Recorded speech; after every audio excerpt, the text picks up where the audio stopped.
good morning, good afternoon, and good evening, everyone, wherever you are in the world.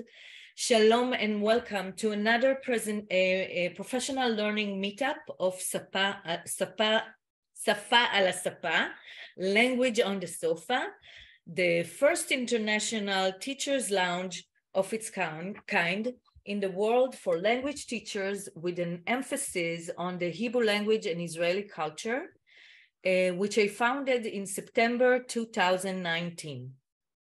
Since then, we have met on the virtual sofa every last Sunday of the month, well, except, breaks. The idea of having online meeting came from the field.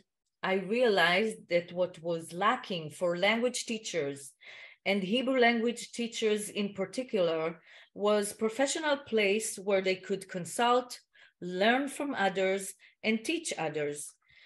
It was then that I created the Safa ala Sapa meetup, which is in fact an international virtual academy or study room.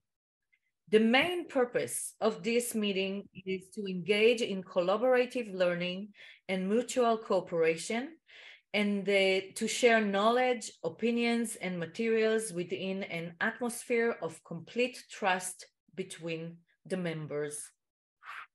I believe that collaborative learning creates a synergy that transcends group conversation and thinking, so that the knowledge and the abilities generated are greater than the knowledge and capabilities of all the individuals in the group. I believe that collaborative learning will also facilitate exciting connections between teachers and schools from different places in Israel and around the world. It gives me great pride to say that this community is growing and flourishing. In order to create the change I envision in the field of Hebrew language and Israeli culture education, I also created a Facebook group for Hebrew teachers around the world and for other language teachers who speak Hebrew, 972 educators. If you know a language teacher who could benefit from this forum, I encourage you to tell him or her about the Safa ala Sapa forum and about the Facebook group. I will share all the links in the chat after. Today's meeting is attended by language teachers, Hebrew, English, and even Arabic from around the world, the United States, Argentina, Europe, and Israel. This meeting is simply exciting. I really appreciate each and every one of you for devoting your free time to learning and personal growth. This is not a given. Yashar koach. For the benefit of the new teachers here today, my name is Orly. I'm from Los Angeles. I'm the founder and owner of the company 972 Education, which is in fact an online school for students of the Hebrew language of all ages and all levels, and also a school for training language teachers who are interested in promoting experiential and meaningful learning adapted to the 21st century. I conduct training courses in schools around the world on various topics related to language teaching in general and the Hebrew language in particular. I'm very honored and grateful to host today my colleague, Maris Hawkins, on the sofa. Maris currently teaches Spanish to both elementary and middle school students at Capitol Hills Day School in Washington, D.C. She is the co-author of the book, Common Ground, Second Language Acquisition Goes to the Classroom. She blogs frequently about what is working in her own classroom. In addition, she has presented at numerous conferences, which I had a great honor to meet her face-to-face in the ACTFIL convention in November in Boston.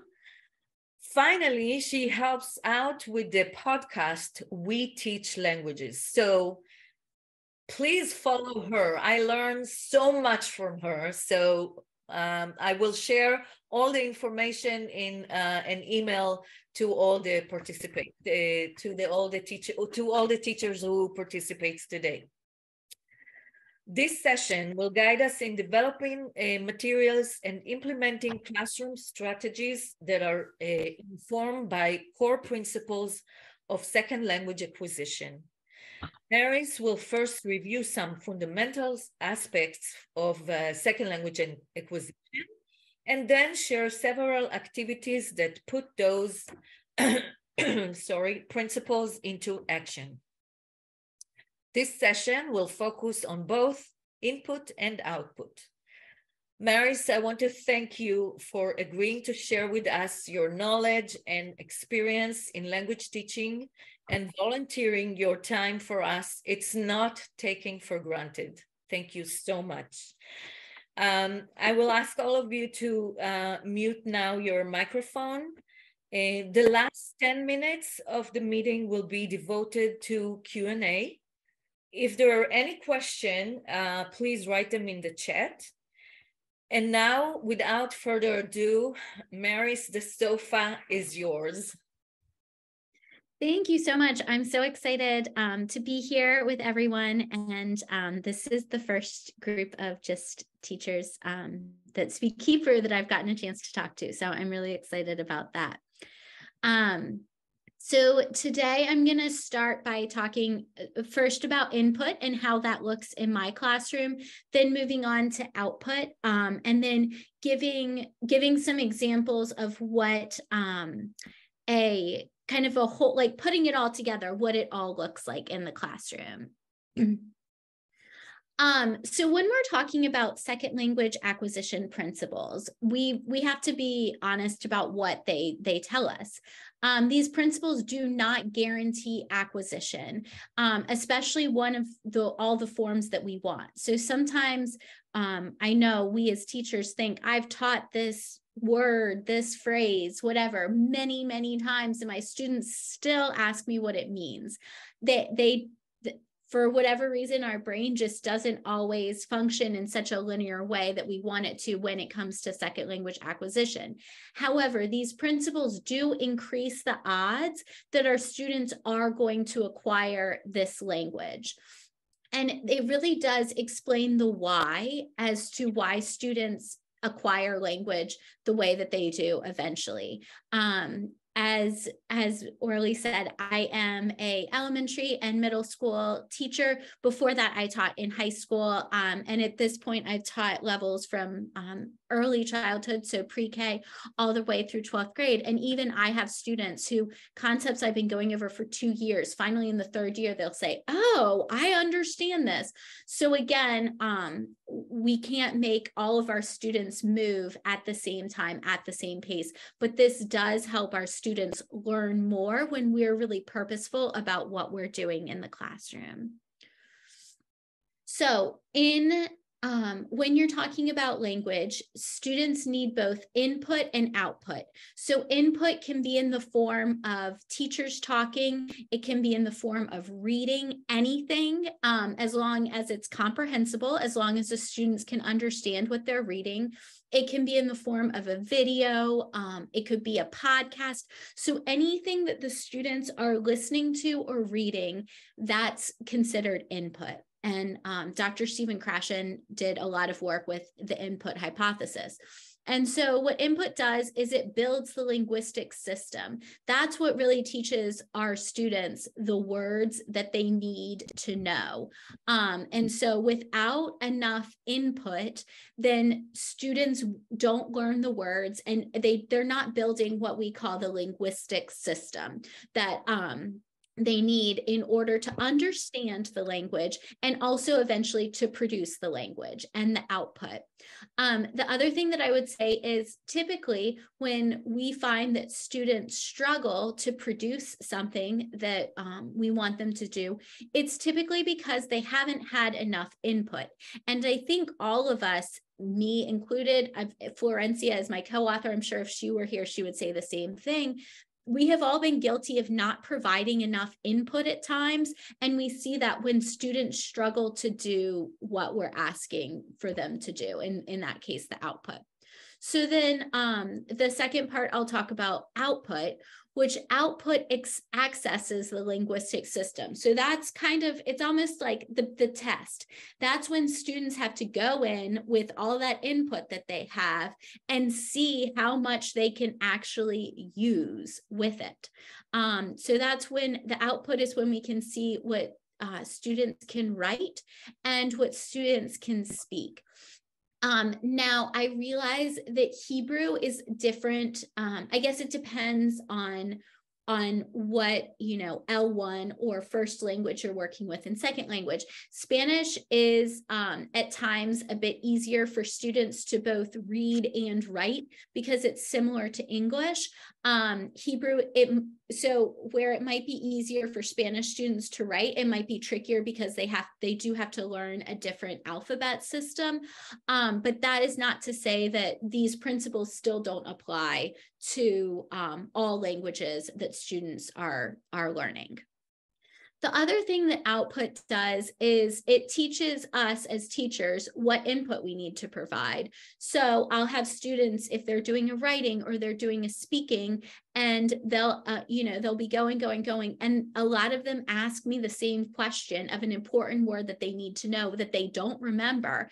Then that's key for me to know that that's the input that I need to be providing at the next time. So it's a cyclical process where students get a lot of input, they try it out with the output, and then we as teachers say, oh, this is what they need in order to move them up with their proficiency. So again, what is input? Input is the target language being processed for meaning. I think another kind of trap that sometimes people fall into when they're giving students input is thinking that all students are processing what they're being told. So if students aren't required to do anything with the input, they're not really processing it for meaning. That causes two problems. One, sometimes we as teachers cannot tell what students understand unless they actually raise their hand and tell us, I didn't understand what you said. And depending on your class, they may or may not do that. And also, if students don't have to do anything with the knowledge, then they're not going to. It really depends on your classes. I will say some of my younger students are pretty eager, so they pay attention probably more than my high school students did. But at the same time, they too can just zone out and think about other things if they're not having to do anything for meaning.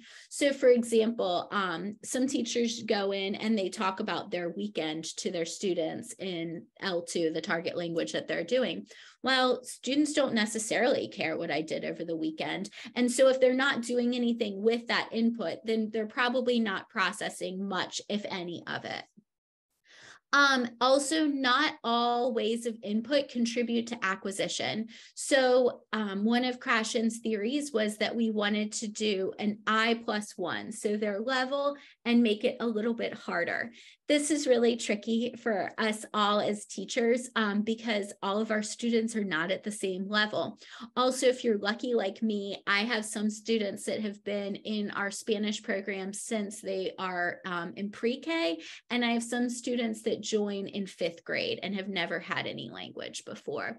So it is, I understand the struggle just like everyone else. It is hard to get that perfect, easy, like the level, but and a little bit harder than that.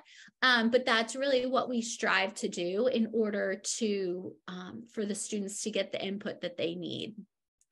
And the last thing is, it's not about the language. So if I'm, giving my students all different types of grammar points, that's not really input. Can they use the language that I've given them? Maybe. But typically students aren't going to be, even for people who really focus on forms or focus on grammar, their students aren't going to actually talk about how to conjugate the verbs in the future, or like how to make noun adjective agreement, things like that in Spanish. So again, the input that we want to give them is input and things that they would use when they're in the real world, when they're actually using our language without us and not in the classroom. So then this, I really like this chart that Florencia created. And again, this is kind of where the principles become tricky, because we as teachers give them so much comprehensible input. But then from all of that input that we've given them, a smaller amount is actually processed for them.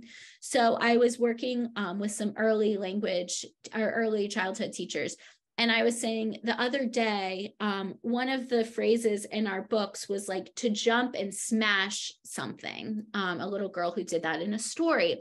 And so I was telling my students, I had pictures all over, and I would tell them, jump and smash the picture of the refrigerator, jump and smash the picture of the flower, jump and smash the picture of the dog. But after a while, they're not even processing the words jump and smash. They don't need to know that in order to actually understand what I'm asking them to do. They're just paying attention to the nouns. So students are only going to process the language that they need in order to complete what we're asking them to do. So that's something to really keep in mind too, that even though you're giving them a lot of input, they're only processing what they can understand and what they need to know to complete each activity. And then even smaller is the amount that they've acquired. And by acquired here, what we mean is the amount that they can actually then use in the future. So even if, they can understand what refrigerator means, for example, that's not to say that they will remember it and use it in the future. It's just a smaller amount. And again, like I said, this is all personal based on each student, but it's important for us to keep in mind, because I think at times when we are language teachers, we get frustrated, like I've used this word many times and they don't understand that. So that's when this visual, I think, is really important to keep in mind. So again, when we're looking at input, this is a traditional grammar activity that we would do in Spanish. And I say we because I did this for many, many years. And it says, fill in the blank with the correct form of the word to have. And so you could say like, well, they're paying attention to some of it because they have to know the subject in order to know, how to change the verb to make it correct. However, they could do all of this without knowing what tener means, because at no point are we asking them to actually produce it with any meaning. And also the same thing, they can see that, for example, the first one, tener means to have in English. So the first one is, what do the students have, is how you would translate it. They could see the students, again, have no clue that that means students, but see that it's plural and then know how to translate it. So again, once you kind of start thinking about this, then you really do start thinking about what do students need to know and how are they actually processing this information that I'm asking them to do. So I would say a couple of things. I have used textbooks before. I've used readers that are geared for students. I've used readers that are geared for people who are actually speaking the language. And whatever you do, if you're using any sort of reading or listening or video activity, you can incorporate some of these activities to it, and you'll really start to notice some changes. A big problem with a lot of textbooks is that they don't provide any of these resources. Occasionally they'll tell you what to do before or after, but normally they have a reading, they have a couple of questions about it. They might have an extension activity that's probably going to ask them to produce the students to produce output rather quickly, and then they move on. But there's so much that we can do with these, with the readings, with the videos, with a podcast that you're listening to, anything like that. And so I'm hoping that you can kind of, as we start to talk about it, see where it goes. So the first one is predictions. I will give my students a list of things from the text. Some are true and some are false. My students then go through and they decide which ones they think are true, which ones they think are false.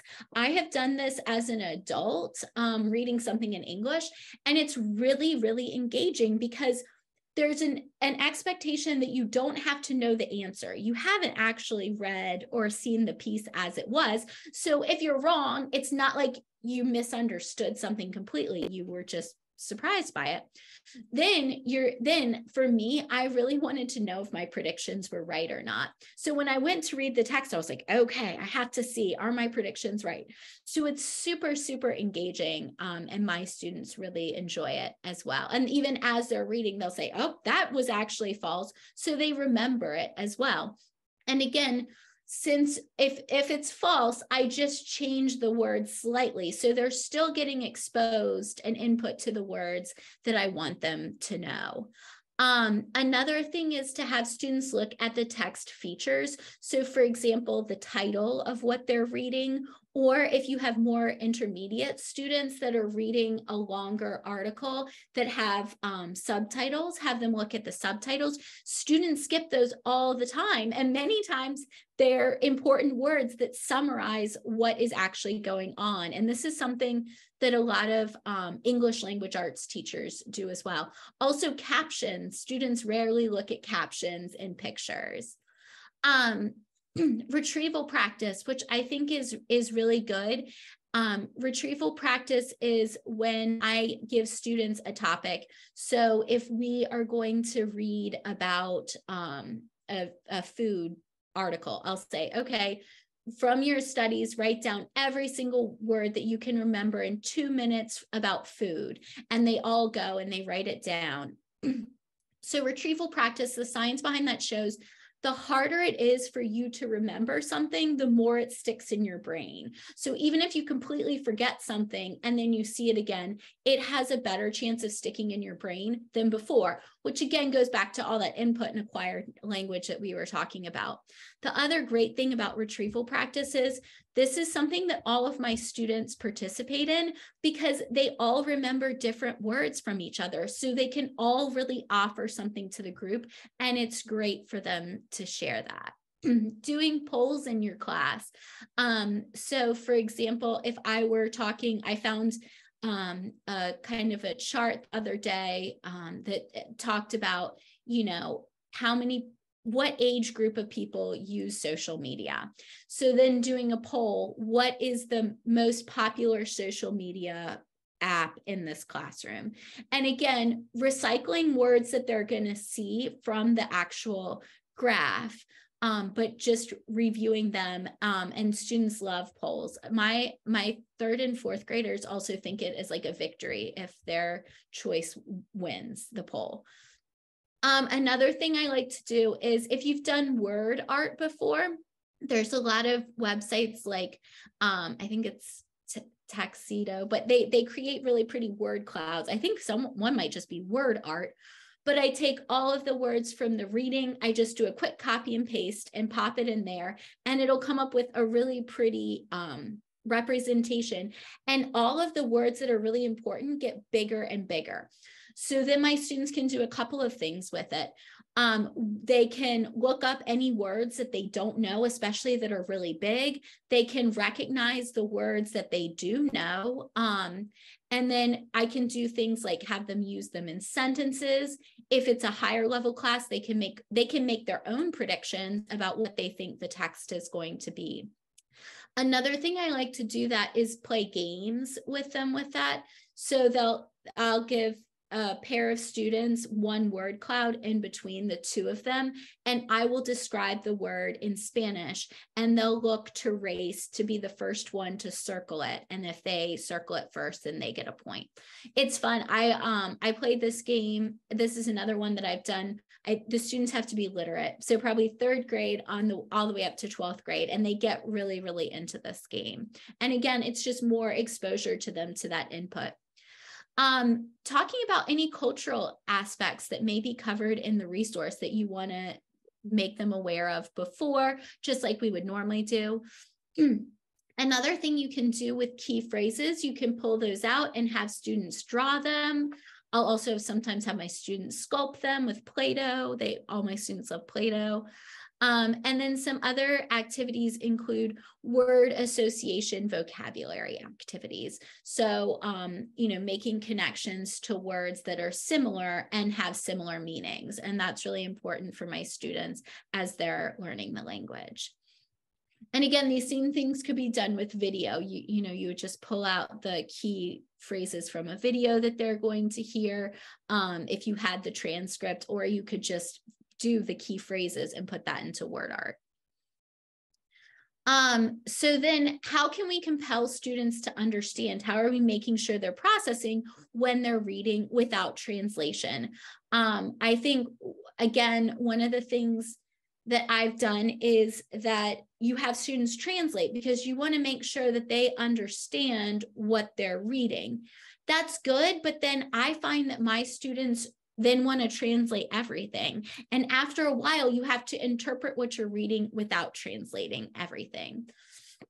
So doing a reading or a video, I can have students rank items based on opinion or importance.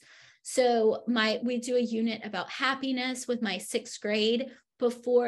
As they're looking at an infographic, I don't show them the results, but I show them the words of what people say makes them happy. I have my students then go and rank what do they think makes them the happiest to what makes them the least happy from the list. And then I show them what the answers are. Going back to those pre-resource predictions that you made, which ones were true, which ones were false. If the key phrases that you talked about ahead of time, have students find those in the resource and see how they're used. A really great thing, especially after videos, is to do a write and discuss. So it's kind of a class co-constructed writing. So for example, I'll write on the board something like at the beginning, and then I'll have my students give me input. And then I can actually write out things, and I can give them suggestions as I would be when I'm writing. Like I can say, we've used this word a lot. What's another word that we can use that means the same thing? Or I can say, if I do want to point out some forms, some grammar, I can say, oh, look, this in Spanish, this word ends in an N, and that's because you're talking about more than one person. So I love write and discuss because it allows me to really make everything concrete for students. So if students have an article, or if they're watching a video, you could have them draw pictures that represent different parts of the article or video, or you could actually print out some that you think represent different parts of the article or video, and they could select which pictures match which parts. A tech tip, I really love the extension on Chrome. I think it's just for docs and slides, but it's called Flat Icon. It's free, and they have so many great icons that are so easy for me to use for almost anything that I'm talking about. Another thing to do is go through a paragraph that they're reading and take out either sentences or words, depending on the level of your students. And then students have to go back in and replace the missing words and sentences that they found. Have students categorize different things. So, for example, if we look at the happiness thing, they could categorize that into different things that make them happy or not happy, any sort of category that you would do. And then again, having students, instead of asking them who, what, when, where, why, give them different colored markers and have them go back and highlight what are the things that indicate who, what, when, where, and why. And that's not to say that I don't also use comprehension questions. I use those a lot too, and I use those to make sure my students understand. In addition, I do a lot of these because that's kind of what I found is that we can do more with the reading. And when or the video. And when we're going to these different proficiency-based instruction, sometimes it can seem overwhelming. But again, I hope after this, you'll see there are small changes that you can make just based on something that you would already do, adding a couple of activities that provide more input for the students. And then a post reading and video. So I could give students all of the events and they have to put them into a timeline. However, they might not pay attention too much. And so in order to have them process even more, I would give them some fake events. And then they would have to go back and remove the fake events and then put the real events in order of how they happened. Identify factual inaccuracies in a paragraph. I take that paragraph, I paste it onto a new Google Doc, add some changes, and then they have to identify the factual inaccuracies. I say factual, excuse me, because it's not like a grammar inaccuracy. It's an actual, if they said that this person was from Mexico, I might put that they were from Canada. And so then they have to recognize that inaccuracy. Have students do 2 truths and a lie. So they write 2 true things about the video or about the reading and 1 lie. This is, I always tell them, I say, use what you have. So it's more input for them than output. So they just make a small change. And they really like to see if they can trick the class with the lie. And again, they go back, they look at their notes, they look at that reading. It's more and more exposure. And again, the more exposure we give them, the more likelihood they'll process more of the language. Having students at the end draw or sculpt a scene. I like to do this because I'll break out the Play-Doh. Sometimes it's easy to tell what it is. Sometimes it's not. I'll hold it up. Students will guess what different parts it is in the target language. And then I can recycle all of that vocabulary as I'm asking them. Is it this? Is it that? And it's something fun for them. Project Zero is great for some things. Some things it's a bit too advanced to do for novice and intermediate learners. But one of the things that they do is a color, image, and symbol. And so students come up with a color that represents what they've read or a video that they've seen, an image that would represent it, and then a symbol. And I was talking to someone and they said that they've replaced the word symbol with emoji because that is a bit more with what students sometimes confuse image and symbol. So color, image, symbol, or emoji. And then they have to explain why it represents what it does from the reading or video. Students can create their own quiz, or if you want it to be a quick exit ticket, they could create a question and then you compile all the questions for a quiz. Have students write their own version. Like if you give them the main structure with some blanks, kind of like a Mad Lib style, they could create their own story based on it. If you're using any social media, have students add the emojis so you could take it out and have them add them. Another thing to do is have them match the emojis to what they're reading. And then last but not least, my students love, love, love online games. So with, sometimes I'll do keywords, but other times I'll take out the beginning and end of sentences and I'll turn those into games. So it's more of a reading activity than just vocabulary identification. So some of the games that my students love, Gimkit, they have a free and paid version. I do pay for that because the boy, he's a man now, but when he created it, he was, I think, 17 and in high school. It's a really cool story. I won't go into it too much, but my kids love that. Quizzes, which I have the free account, and Blookit, I have the free account for those too. And my students love it and beg to play these games all the time.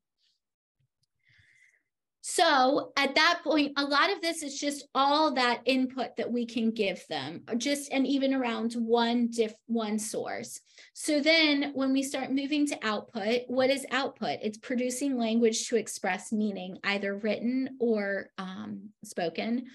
And then again, students have to pay attention to meaning. So if they're just reading aloud, they're not really paying attention to meaning. You know, we all know that this from, if we're talking about literacy, when students are learning to read, they read aloud and then they have no clue what they've said.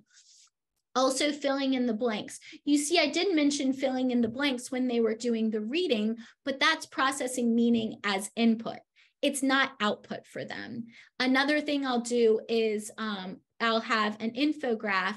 And so we did one the other day in 4th grade on deforestation and which countries have the most deforestation in the world. So I took out the names of some of the countries and gave it to them, and students had to guess which one they thought, which countries had the most deforestation. That's not output for them. They're just matching it and they're not producing it. They're not accessing that linguistic system. And again, some people have thought that some students just need input and then they can produce the language. But again, the output hypothesis from Swain shows that students process linguistic forms when they produce the language. That's one of the best ways to have students process linguistic forms. And it requires students to pay attention to the meaning when they produce it. So it's kind of like a test to see what students can do with the language once they have it. And it's shown that students did acquire words better when both input and output were used in the classroom. So most output is broken down into interpersonal speaking. It can be interpersonal writing. That's kind of like if you're texting, but that's hard to do, to replicate in the classroom. So most people do interpersonal speaking.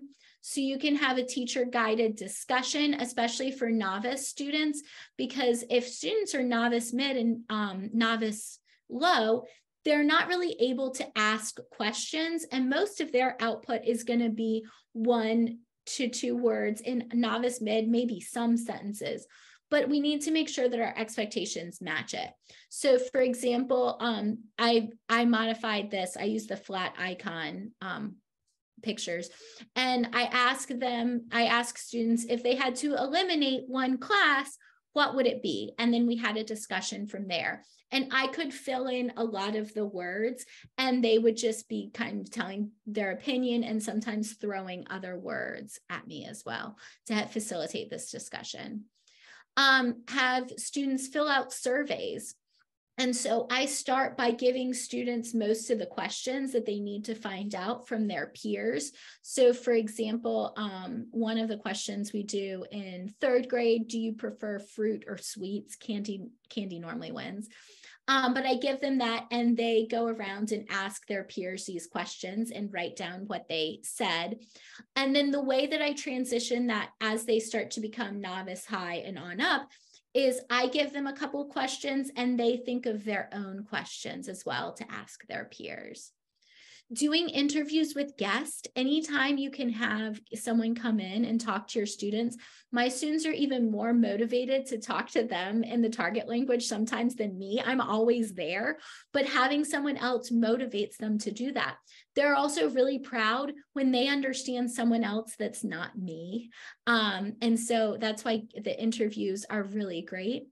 Doing an info gap task. So for example, if one student, and I think this might be one of the examples I talk about later, one student has one menu, another student has another menu from a different restaurant, and they compare to find out the differences between the two. Then you could do an extension with that. Which of these restaurants would you like to visit and why? So students just have 2 different types of information, and they have to talk to compare the information that they have.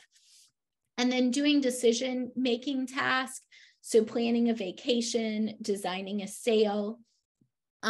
In my 8th grade class, we were talking about the mining accident in Chile that happened.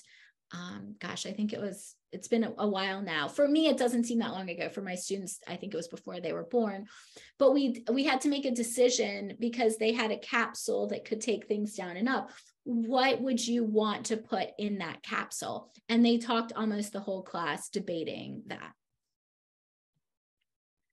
And then some presentational writing. This can be either speaking or writing, but anytime anything's been planned. So for this, it's typically easier for students because they have time to think about it.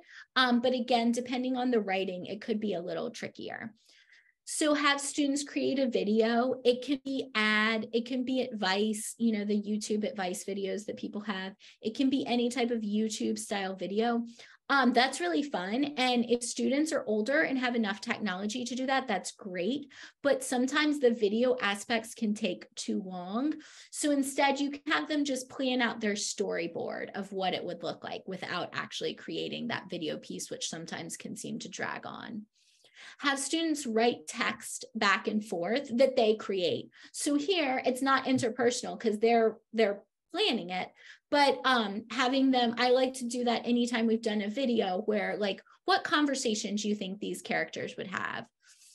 Have students write a review of a book that they've done, of a restaurant that they've gone to, anything that they would actually do.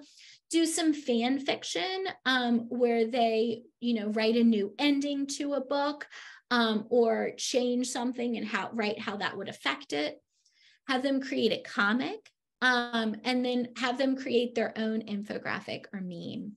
Another thing here, this idea was from Vicki Mason, who teaches elementary and middle school at a school in Bethesda, Maryland. And students read poems, and then they pulled out the nouns, the adjectives, and the verbs, and they wrote them there one time. And then what they did was they dragged that onto this refrigerator in order to make the magnetic poetry. So I thought that that was a really fun activity too. So that was a lot. But in the last couple of minutes, what I wanted to do is kind of pull it all together and say, what would this look like if you were actually doing this? Because while I said, yes, do more than we're doing with the readings, we don't want to do every single activity every single time. That would be too much. So this infographic is where do Spanish speakers live in the United States? And so the first thing I would do is display the title of the infographic, where do Spanish speakers live in the United States, and make sure my students knew that. If not, what are they thinking about this map? Then I would either make predictions based on the statement saying, you know, most Spanish speakers live in Nevada, which we can see since it's 8.5%, that it's not true. And then I would say, you know, over 10% of Spanish speakers live in California. And so I would give them that and they would say true or false before they saw the infographic, just the title. And then look at this and have students, then they finally get to see it and they match the text with the symbol. So I might say, I might take out all of these percentages and then students guess what they think each percentage is. And I tell them the truth. We go back to look at which statements were true or false. And then at the end, we could reflect on the original statements. At this point with my students, I would do this in English just to make sure that they're not, they're able to express any preconceived notions that they had. And if there are any stereotypes that I can make sure I cover all of those.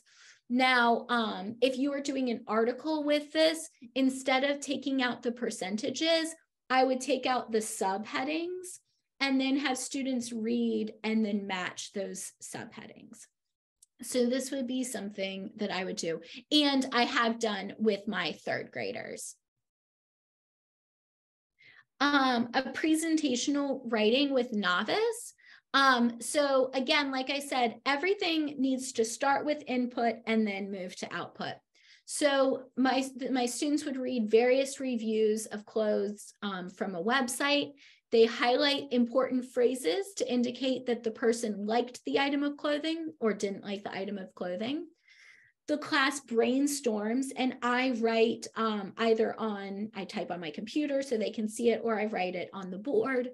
And then students use all of those words to write their own review. Of course, they're adding their own words as well. Now, the good thing about this output is a lot of times students' output can become another student's input. So once students write their own review, I give them some time. They do a little proofreading.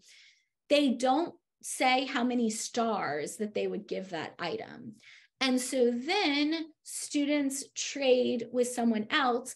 The student reads the other student's review and say, oh, you loved everything about this. You would give it 5 stars, or it was okay. You'd give it 3 stars, et cetera, et cetera. And so then that's a way for them to get even more input.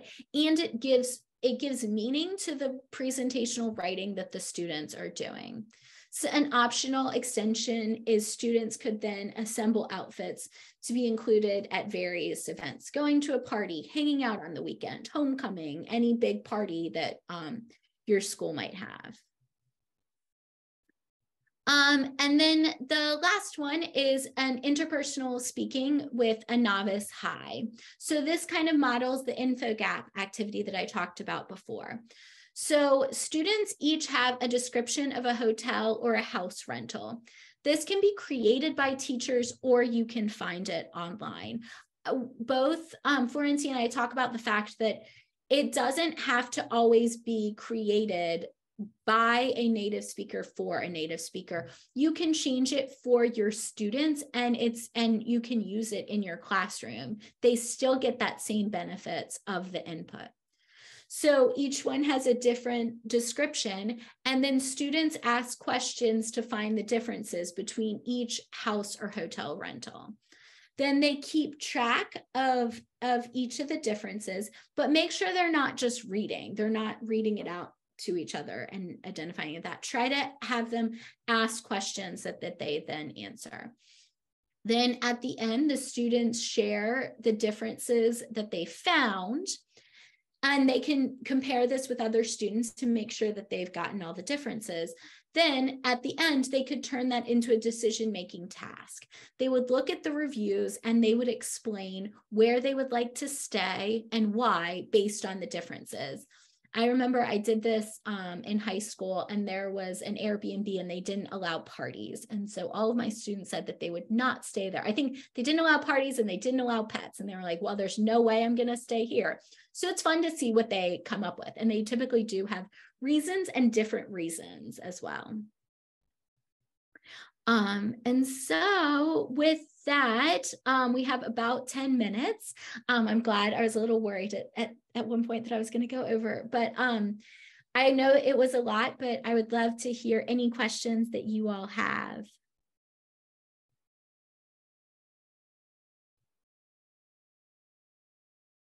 Or comments. Mm-hmm. I know that some of us read your book already. We had a group, we could cover only 3 chapters together, but the rest of it we did on our own. I find it really helpful. If you didn't yet bought the book, Common Ground, Second Language Theory Goes into Classroom, I really recommend. I will add it to the notes for this session. I found it really helpful, especially where I can find the examples from your own classrooms, so I can take it to my own classes. So if anybody wants to ask, share. I would say, first, thank you so much. One thing that I really appreciated in the presentation is the practical tools that you gave us. And in Hebrew, we have the word, the slang, tachlis, it's like the bottom line, it's not, you're not just talking about how to teach, you're actually showing us. So thank you. Thank you. Yeah, I think that was one of the big parts, is we wanted to make sure that people understood why they were making the decisions that they were making, but also like, what does that look like? And all of the samples all of the examples in the book are things that both Florencia and I have used. I shouldn't say both, like some things I just use in elementary versus she's used in higher ed, but you know, they've been used and tried in our classrooms. I really like, sorry. Go ahead. No. I'm still reading the book, but I just wanted to say I love the focus. Some of the things really was like a light bulb. When you said that a lot of the students view the material, but not for language. So sometimes we show this video, you know, of a story, and the kids are focusing on the shoes or on the hair of the students. And I'm thinking, well, there's going to be questions afterwards. And they're kids, and obviously they're looking at all the other things. So I loved the examples of how to prepare the unit before and the actual things we can use in the classroom so that when they see the story, yes, we teach words. Of course, we're all going over them, but figure out the why and what do we want out of this activity. Yeah, and a couple of things that have worked with me sometimes is showing the students what the questions are ahead of time so they know what to look for. Another great tech tool that I didn't mention is EdPuzzle. And so I can embed, and I know sometimes some of these things we can use in the US and not everywhere else, but I can embed the video and have it stop and ask kids questions. And then once they see that, they can go back as many times as they need, and it's individual. So that's really great too, in having students able to process that as well. EdPuzzle works in Israel as well. Yeah, so. Oh, good. I know you know, just from following some teachers in Europe, I know that the EU standards sometimes are a lot different from, and in Canada too, I think their standards are a lot stricter than ours in the US, which ours probably should be, but I do know that sometimes when I recommend things, they might not be feasible. Yeah, I know that in Israel, they're using the European standards, correct? I think so. And it's a bit different, yeah. Hannah, did you want to say something? Yes. Okay. Well, first of all, thank you so much for the fun and the creative ideas that you've shared with us. And I would love to know where I could get the book. And I would also love to know what are the names of the different websites that you've mentioned. And yeah. And thank you. I will share everything, you know, in the email that I'm writing after the, it will take me a while because from now on until the evening, I'm going to teach. So it will take few days to, you know, just gather everything and send it to you. And Maris, did you want to? First of all, follow her. Wherever she is, follow her. So I know it's on Amazon. And I know that our publishing company is Hackett, which I can write that in the chat. Oops, maybe I can do it.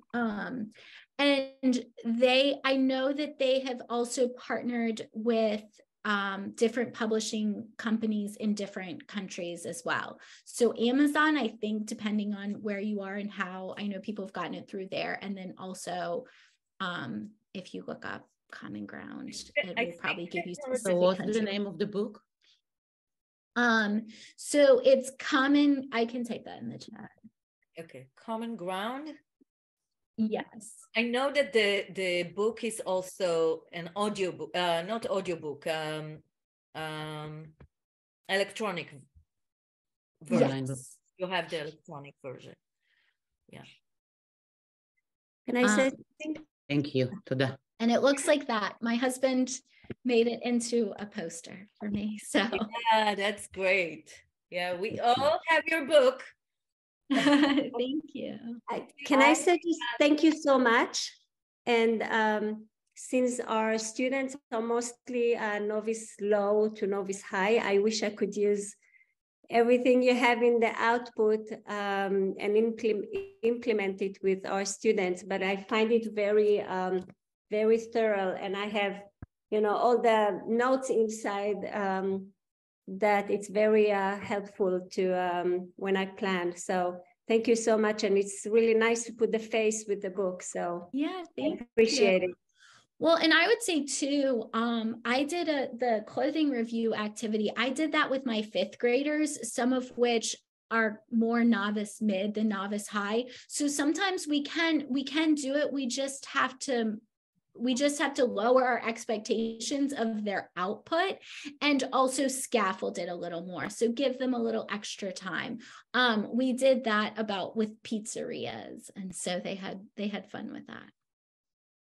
May I say first, thank you, Orly, for finding Maris and bringing her to us. Her book is it's a Bible for teachers. Right now, I know, like, if I have to recommend one thing to my teachers, I'll just say, go there and read this book. You need nothing else. This is it. And the humor in it, like it's so nice, and it's so practical. It helps me like instantly. I take something and instantly I see how it, like, the results are, it's a kind of upgrades everything, upgrades all the activities. The question that you suggest to ask, like, what do they do with the information they get? It was such a mind-blowing concept, and I loved it so much. Now, and the question, something beyond the scope of this book, is something in my reality. I teach grown-ups.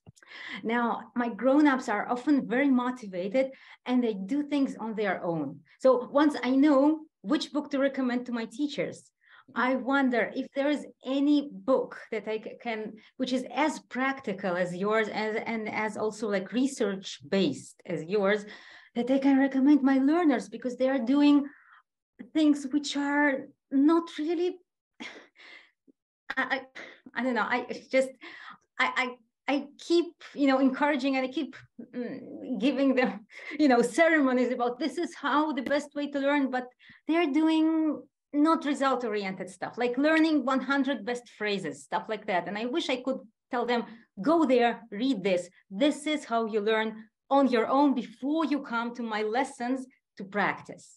Yeah, so I would say any reading or listening or video series that you could give them. I'm not sure at what level they are, but I know a lot of adults that are super motivated learn through like Netflix or some other streaming service that they can put in the language. And then they might not get as much, but they're starting to make connections there. But also my students love Duolingo, and I know like it is not the best language practice, but I don't give them any homework, and some of them go home and it's not horrible. Like combined with my classes, it helps. And so I would say, and again, if they're motivated to do it, and I'll have I was talking to my colleague about it, and we do see students remembering words from that. Again, they're more individual. It's not as perfect as we want for language acquisition, but they do get something out of it. And so again, I don't ever assign it for them. It's kind of like if they finish early or they want to do something at home. But yeah, I'd say any like reading or listening that you can give them, or maybe depending on their level, some like shows that they can watch. I think that would be engaging. Again, you're not necessarily replacing the class time that you have that's super valuable, but it's just something. And I think, when students are motivated to do something else, then they're able to really, learn. But I don't know if like, this is how you learn. They could watch some of Florencia's videos. She has some in English, explaining some of that. She has a whole YouTube series, but that would be my suggestion. Yeah, thank you. I wanted to thank you first. I really enjoy reading the book. I'm still reading it. And what I like about having the real book, it's both real, even the online version, that I can write notes to myself. and it's kind of reminding me what I'm doing and what I should. And it was great. And also I can recommend for you, who was it, the one that asked about, Alisa, you are the one that asked. So there are a lot of YouTube Hebrew for like learners, like videos of conversation and things that you can look online. And I also found a lot of books that have, some of them has audio too, and they are in different levels that you can find online, and they are free. I think, thanks. Piece of Hebrew there. Alisa, I think you refer more to make your student understand how you acquire a language. That's exactly, yeah, more like not content, but like the theory of language learning, no, because they're the reading. like, you're talking about that, yes. So the conversational, you can find in YouTube, kind of like, I forgot the name of it. If I remember, I'm going to write in the chat. But there's not a lot. The best is to have it, you know, to speak to each other, to be active, and to do stuff together. That's, I think, that the main thing. Can I ask a question and make a recommendation? Yes, please. Okay, so for I'm not sure who it was who asked about things to let the kids do at home alone. I also try to avoid homework as much as possible, but we teach Bishvil Ivrit. So before we start teaching a new unit, I prepare a Quizlet set with the vocabulary, and I pay for the extended version so I can put a picture and say the word so they can hear me pronounce the word. And I encourage them to practice the word, to take even 5 minutes a day to practice the words at home. Then at the end of every lesson, when they work well and we have 10 minutes at the end, we play a Bluket game. And the Bluket games are based on the sets from Quizlet. We have a Bluket tournament at the end of each term. I teach in high school. So at the end of each term, the 3 first places of all of my classes get a $10 gift card for the cafeteria and a free dress day, which they love. And they're every time I announce it, they're in, can you give us a free dress day? And I say, yes, that's my superpower. And they love it. So even in high school where they are too cool for school, that works. My question is, I try in class to incorporate ways for all the learning modes to participate. So if kids are and I don't have enough ideas for kinetic learning. So right now we're throwing a ball while conjugating verbs. We do Yam Yabashad. The Israeli teachers know this game. I'm looking for more ideas for kinetic learning. I think so sometimes what I'll do is I'll put, if we have a couple of different readings, I'll put those around the room and students can go walk and do that. I can't remember if I mentioned this, I know it's in the book, but talking about doing annotations. So, you know, if they write a smiley face, if they like something, an exclamation mark, if it surprised them, etc. And then I put things around the room and they go and they put their, like, what surprised them on that chart. So sometimes I think it can just be as easy as doing as having them like move to different parts to either find something or to write something down. I know another popular activity in comprehensible input classes can be a running dictation, where they have sentences written somewhere and they run back to the other student and they, you know, tell them what they saw. The one thing that we talk about that is just making sure that it's meaning based. So then, you know, if it's about a reading, then have them put those sentences in order based on the reading, or again, have it be, you know, true or false things about what they've read, and have them then go back and decide which statements were true, which ones are false. It's great for kinetic learners, but I think, you know, we just need to make sure that at the end they're doing something with the material, not just like writing down and having no clue what they're writing down.